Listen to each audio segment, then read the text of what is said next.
Hey, Mag, I mean, I know he's on defense, but he came in the same freshman class as you did. What has Christopher Allen meant to this team in terms of his leadership and his play, especially being healthy now? Yeah, I mean, Chris is a guy who came in with our class, like you said, and I love Chris, man. Everyone loves Chris. He has a great personality. I mean, he's hilarious. He brings a lot of energy. He's a big, strong guy. And something I noticed like halfway through the season or something, like he's way up there in production points for doing his job on defense. So Chris is a guy that people don't even really talk about as much as they probably should, and he's a great leader on our team because he just lines up and does what he's supposed to do. And he has fun and celebrates with his teammates like every good player on our team does. John Zener with the next question.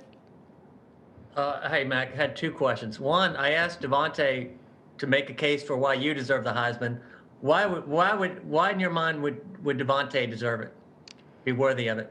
Yeah, I mean, everyone that's up for all the awards and things like that, it's just a blessing to be a part of that. And obviously, Smitty, he's the most electric player in college football. He means the most to us here at Alabama football. I mean, you can watch the games and see that, what type of person he is, how he plays. I've been really excited to just be able to give him the ball this year. I mean, he came back this year to try and win a national championship and improve his draft stuff, and I feel like he's done exactly that because he just, got open and made explosive plays, and it's just a blessing to play behind him and with him, and obviously our offensive line, just to start that all off, I'd say Smitty would say the same thing, is they don't get enough credit for allowing all of us to have success. And the second, is it cooler or more nerve-wracking when you're in competition with a teammate for an award, such a big award like that? Is it cooler or more stressful? I don't know. Like, that's kind of a weird question. I mean, we don't really even think about awards. Like, you can't sit there and be like, oh, we want this, we want that. I mean, me and Smitty's main goals, I mean, we literally talked about it before, is just to come in and be leaders and win a national championship. So that stuff always takes care of itself. And the production is there from, I mean, there's a handful of guys on our team that should be in conversation for a lot of different awards, and all that stuff is great, but we got to keep our eye on the main prize, and I'm sure Smitty would say the same thing. We're going to go over to Cecil for the next question.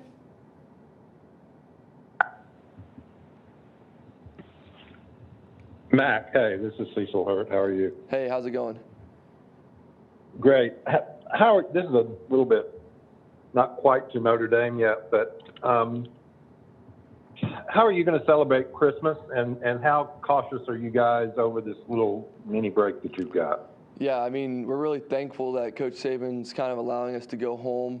I think, obviously, that's a little bit of a risk, but at the same time, he trusts us with, listening to what he has to say and what, our trainers and doctors have told us. We've been very well educated about the virus, and we understand, the main ways that we can get it. So we just have to be really safe, and our families understand that too.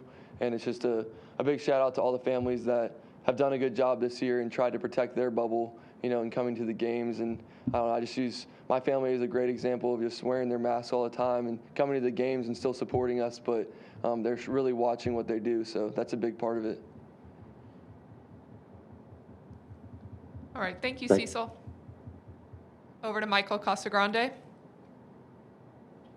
Hey, Mac, two quick ones. Just first, what was your view of the hit that Mechie landed after that interception on Saturday? Yeah, that was awesome. I mean, yeah, I threw the ball. I got my feet all whacked up, so I was late. And then, everyone wants to blame it on Miller and stuff like that, but that's not true. If you watch the tape, I threw it behind him. So Trey Dean, the safety, picked it off. And then it just goes to show, Mechie, I don't know if he was angry or what, but I just love how he came in there and made a play, and he created a turnover off a turnover. It's kind of like a weird sequence of events, and we ended up scoring. But it just goes to show that Mechie, he's an effort guy, and even when he doesn't get the ball, he's going to try and, make plays like that, and people don't even realize the small things. And we've done that several times this year. I mean, like, there's Najee, on an interception where he ran back and tackled a guy, or even like Jace McClellan when he went back in Arkansas and tackled a guy. So, I mean, with effort plays like that, just shows what type of players we have on our team.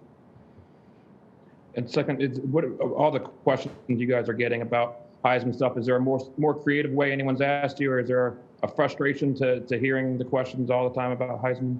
I mean, not really. I mean, it's just, like I said, any player in the country that's up for any awards, it's just a blessing. And I think every player would say the same thing, that they're all trying to, we're trying to fight for a national championship, and that's really what matters, and all the other stuff will take care of itself.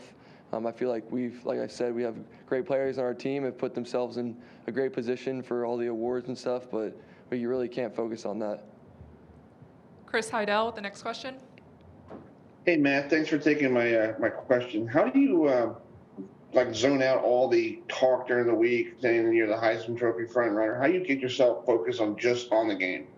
Yeah, I mean, it just goes back to what we've talked about throughout the year. I mean, there's a lot of distractions with COVID and the season and disruptions, and Coach Saban has talked about that all year long. So just listening to him and focusing what you're supposed to focus on, all that really matters is that you try and do your job each play. Some plays you won't be able to do your job as well as you would want. Sorry, and then you just go back and learn from those errors that you made. But it all comes back to just focusing on what you can control. Anthony Totri, go ahead. Hey, Mac, is there anything that you've seen in film or watching any of these games of Notre Dame that kind of separates their defense? Yeah, I mean, we've started on Notre Dame a little bit, but, you know, in watching them, I know they have a really old defense. I think there's 9 seniors on the starting defense. Obviously, they have great players from top to bottom, a great defensive coordinator. They play really sound football. They rush to the ball, you know, and they're really good on third down. That's the other thing that's really impressed me. On third down, they kind of change things up a little bit and give you some more exotic looks, and I think they're like 5th in the country on third down. And obviously they're top defense in the country, and those guys play with class and they play really hard, and I'm really looking forward to going against them, and I hope it will be a really good game. Charlie Potter, you're up. Yeah, Mac, I know you just were asked about Chris Allen, but how much does Will Anderson progress over the course of the season, and what kind of terror is he in practice? Yeah, I like calling him the Terminator because he's always by the ball, just destroying whoever has the ball. So he's done a great job all year.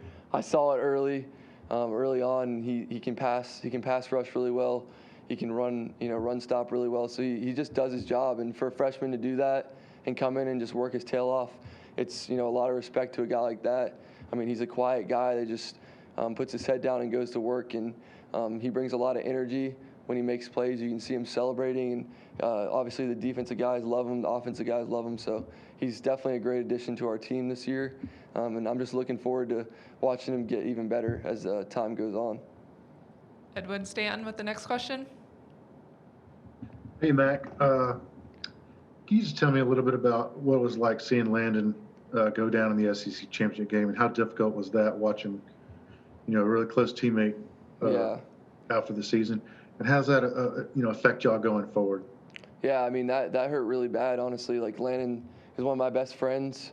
And, you know, if Landon's going to stay on the ground, then you know something's wrong because, I mean, he tried to get up, honestly, but I think our trainers were like, just stay down, stay down. So it just goes to show, like, that guy will put his, like whole life on the line for Alabama football. And, you know, if he could, he'd play as soon as he can for us because he just wants to be back. But, you know, obviously the injuries are the injuries. It sucked to see that, but you saw what, you know, just in that little moment there with our whole team kind of going out and just saying, you know, we're with you, man, you know, prayers up. It's definitely devastating to lose him, but at the same time, he brought a whole nother energy to our offense, and we just kind of have to carry that on. And I'm sure, right, when Landon comes back, he's going to be leading just the same way he was. And obviously it's a big loss, but we just have to pick up for Landon and try and bring back, you know, a national championship for him. Jeff I can also ask you one more thing. What's it like being a team captain? Just tell me about that honor. Yeah, it's definitely a great honor to be up there with those guys, some of the greatest Alabama football players. You know, just being a freshman and looking up to some of the guys that received that honor early on. You know, you sit there and you just dream of being in that position. And obviously, I think all of us kind of set goals to be in that spot. But at the same time, it just goes back to our team and just how great of a team we have. You know, to be voted up there by your teammates is a big deal. But, I mean, everyone bought in all year long to what the leaders on our team were saying, even with COVID and all that stuff and all the leadership meetings we had. So I'm just really blessed to be named, you know, part of that. We have time for just a few more. Jeff Spiegel, go ahead.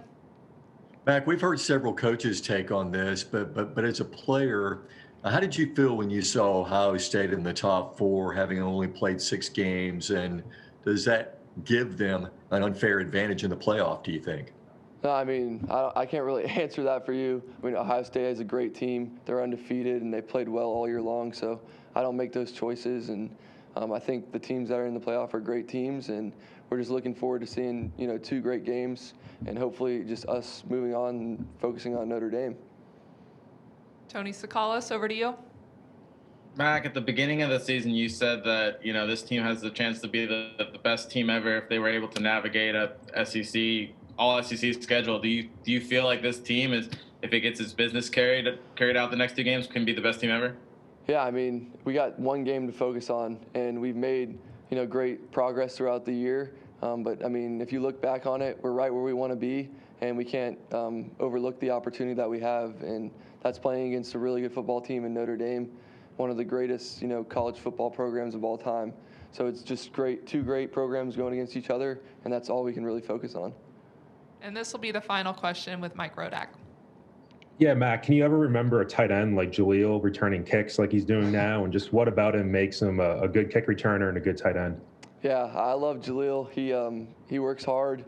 I mean, at first, he struggled a little bit with not playing and stuff, but he just kept working really hard, and we found roles for him in our offense and special teams.